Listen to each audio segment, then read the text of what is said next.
Ce cours est dédié Bezrat Hashem à la réussite dans tous les domaines. Briut Etana, Neora Maalia, de Eran Shlomo Ben Rena Bracha. Chers amis, j'aimerais aujourd'hui vous faire une petite confidence.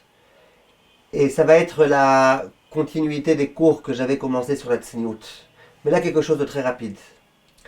La yeshiva dans laquelle j'étudiais, au moment où j'allais me marier, et donc on était en train de prévoir tous les préparatifs du mariage, il y a des amis qui sont venus me voir.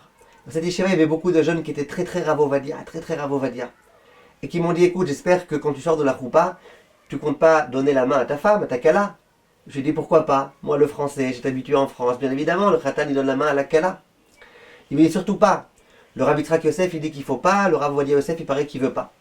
Je dis, c'est pas possible, pourquoi pas? C'est quoi le problème? C'est ma femme, ça y est, c'est la mienne, qu'est-ce qu'il y a?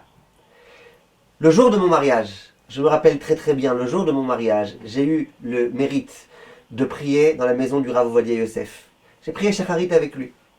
À l'issue de la tfila, j'ai demandé au Gabay, à celui qui était à côté de lui, qui l'accompagnait à chaque fois, qu'il aille interroger le Rav à ce sujet-là. Et qu'il lui dise, voilà, il y a un khatan, il aimerait savoir, est-ce que c'est permis ou interdit de donner la main à la kala. Il a été voir le Rav, il revient une minute après, il me dit, écoute, le Rav il dit qu'il n'y a pas d'interdit, mais il dit, c'est pas dommage, vous risquez de faire des mauvaises pensées aux gens qui vont vous voir. C'est pas dommage, tous les jeunes pas mariés qui vont être là, près de la choupa, qui vont vous voir comme ça, comme deux amoureux. C'est pas dommage. Et le Rav, il a donc dit que c'était pas la bonne chose à faire. Et évidemment, Makala, elle a accepté cette chose-là, parce qu'elle m'avait dit qu'on ferait ce que le Rav Ovadia dirait. Pourquoi je vous dis ça? Je sais que même en Israël, même dans les endroits les plus orthodoxes, il y a des endroits dans lesquels le Khatan donne la main à la Kala.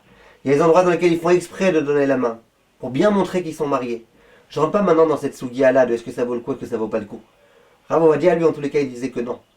Mais ce que j'aimerais vous dire, c'est regardez un petit peu. Regardez un petit peu un homme kadosh, saint, comme le Rav Ovadia Yosef.